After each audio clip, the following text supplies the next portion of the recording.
बड़ी शिक्षा छोटा संदेश में आप सभी भाई बहनों का बहुत बहुत स्वागत है।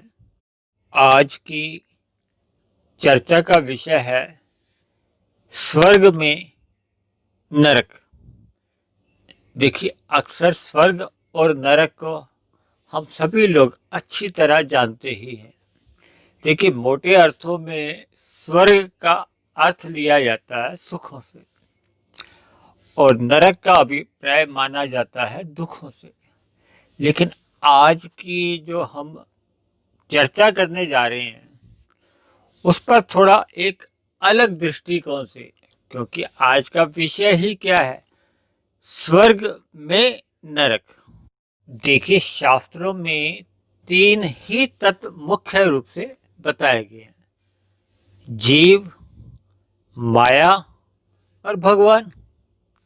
देखिए, ये जो माया है इसी के पदार्थों का तो हम एक जीव भोग करता है ना। यानी कि जीव की स्थिति तो ये है कि परमात्मा की ओर अगर वो अपना रुख करता है तो वो जोग की स्थिति में आता है। अगर प्रकृति की ओर यानी कि प्रकृति के पदार्थों को भोगने के लिए रुख करता है तो वो भोग की स्थिति होती है। जबकि ऐसा देखा गया है कि प्रत्येक मनुष्य सुख के लिए ही प्रयत्न करता है और दुख की स्थिति से बचना चाहता है। और ये केवल मनुष्य ही नहीं, भौतिक प्रकृति के जितने भी जीव हैं, देखिए 84 लाख जोनियां बताई गई हैं, तो 84 लाख जोनियों के अनंत जितने भी जीव हैं, सभी जीवों में एक स्वभाव है कि सुखों की ओर प्रवृत्ति बनी रहती है और दुखों से निवृत्ति चाहता है। कोई भी मनुष्य दुख नहीं चाहता, सुख चाहते हैं। और दूसरे अर्थों में ये जो सुख और दुख, ये प्रकृति की ही दो स्थितियां हैं। इन्हीं को देखिए, जब विशेष प्रकार के सुखों की प्राप्ति होती है तो उसको स्वर्ग कहा जाता है। जब एक सामान्य से भी अधिक गहरे दुख प्राप्त होते हैं उसी को ही नरक कह दिया जाता है। और जैसा कि अभी कहा है कि सभी जीव स्वर्ग ही चाहते हैं, नरक की स्थिति मनुष्य ही नहीं, कोई भी अन्य जीव भी नहीं चाहता। देखिए, ये तो हम जानते ही हैं, ये जो सुख और दुख किस आधार पर मिलते हैं।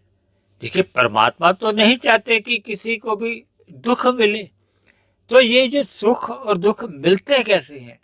देखिए, मनुष्य योनि में जितने भी हम सकाम भाव से कर्म करते हैं उसी किए गए कर्मों के आधार पर, देखिए, अगर हम पाप कर्म करते हैं तो दुख रूपी फल हमें मिलते हैं, यदि हम पुण्य कर्म करते हैं तो सुख रूपी फल मिलते हैं। लेकिन दोनों ही स्थितियां सदा के लिए नहीं रहती। देखिए, जब मनुष्य के जीवन में बढ़िया वस्त्र हैं, रहने को बढ़िया मकान है, सुख सुविधा के साधन हैं, स्वाद भरे स्वादिष्ट व्यंजन सदा मिलते रहते हैं, और इन सभी सुखों को भोगने के लिए हमारा जो स्थूल शरीर है वो भी एक तंदुरुस्त है, युवा है। यानी हमारे स्थूल शरीर की जो स्थूल इंद्रिय हैं इन सभी भोग्य पदार्थों को भोगने में समर्थ हैं। समझ लेना, ये स्वर्ग की स्थिति है। यदि हमारी इंद्रियां तो स्वस्थ हैं और अंदर से हमारे इन भोगों को भोगने की इच्छा भी है, लेकिन परिस्थितियां कुछ ऐसी हैं कि इन सभी पदार्थों का जिनको मनुष्य भोगना चाहता है इनका बहुत ही अभाव है। यानी रहने को मकान नहीं है, कपड़े नहीं है पहनने को, खाने को जो एक सामान्य भोजन है उसका भी अभाव है। तो ये सभी स्थितियां हम अपने जीवन में प्रत्यक्ष रूप से संसार में भी देखते हैं और कभी कभी अप्रत्यक्ष रूप से टीवी पे देखने में मिल ही जाती हैं। जबकि ऐसा भी देखा जाता है कि मनुष्य के पास आलीशान बंगला है, घर में नौकर चाकर हैं, लेकिन शरीर इतना अस्वस्थ है कि पलंग पे लेटा हुआ है, मल मूत्र त्यागा नहीं जा सकता, उसके लिए उसके कृत्रिम यंत्र लगे हुए हैं, सांस लेने में दिक्कत आ रही है, उसके लिए भी नाक में नली लगी हुई है, खाने को भोजन पच नहीं पा रहा, इसलिए उसका भी एक नली द्वारा तरल पदार्थ शरीर के अंदर पहुंचाया जा रहा है। तो ये सभी स्थितियां देखिए, घर के में कहो या अस्पताल में कहो, देखिए आजकल के तो अस्पताल भी 5 स्टार होटल से कम नहीं है। इन सारी सुख सुविधाओं के होने के बावजूद भी, यानी कि स्वर्ग की जैसी स्थिति होने के बावजूद भी, जो भोग करने वाला मनुष्य है वो तो नरक की स्थिति में पड़ा हुआ है ना। यानी कि स्वर्ग में रहते हुए भी नरक जैसी स्थिति भोगने पर वो मनुष्य विवश है।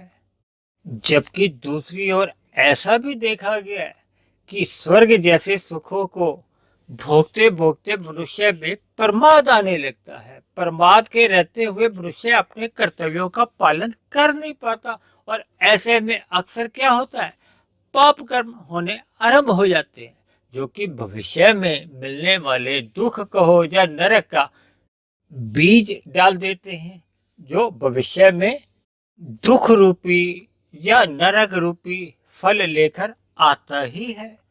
फिर भी बाहरी किसी स्थिति विशेष में ये स्वर्ग जैसे सुख अगर बने भी रहते हैं हमेशा के लिए, तब भी देखिए मनुष्य का जो शरीर है, युवावस्था के बाद एक ऐसी स्थिति आ जाती है वृद्धावस्था की, या युवावस्था में भी कभी कभी ऐसी स्थिति आ जाती है शरीर की, जब हमारा शरीर इन सुख रूपी फलों को भोगने में असमर्थ होता है। तो ऐसी स्थिति में स्वर्ग में रहते हुए भी नरक जैसी परिस्थितियां सहज ही उत्पन्न हो जाती हैं।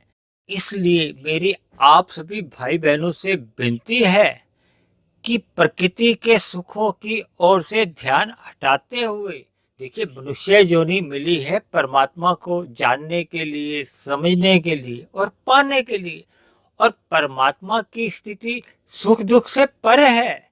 परमात्मा के लिए ही सच्चिदानंद कहा जाता है। दूसरे आसान शब्दों में दुख रहित परम सुख की प्राप्ति होना ही एक आनंद है, और आनंद ही परमात्मा का दूसरा नाम है। यानी कि परमात्मा ही स्वयं एक आनंद स्वरूप है। इसीलिए भगवान श्री कृष्ण ने स्वयं गीता में कहा है कि ये संसार एक दुखालय है। यहाँ दुखालय तो देखो तभी कहा जा सकता है ना जब यहाँ दुखों की भरमार है, यहाँ पग पग पर दुख ही है। इसीलिए मैंने तो अक्सर अपनी चर्चाओं में यहाँ तक कहा है कि भौतिक प्रकृति में मिलने वाले सभी सुख घंटों के हिसाब से आते हैं या दिनों के हिसाब से आते हैं, जबकि प्रकृति द्वारा मिलने वाले जो दुख हैं वो तो हफ्तों के हिसाब से आते हैं, महीनों के हिसाब से आते हैं, सालों के हिसाब से आते हैं। यानी कुल मिलाकर इस भौतिक प्रकृति में दुखों की भरमार है।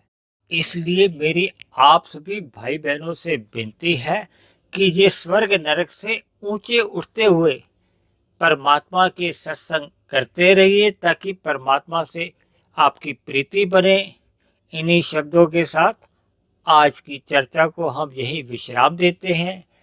आप किसी भाई बहन का कोई प्रश्न हो, कोई बात समझ में नहीं आई हो या कोई सुझाव हो, तो आप नीचे दिए गए कमेंट्स बॉक्स में अपना प्रश्न लिख सकते हैं।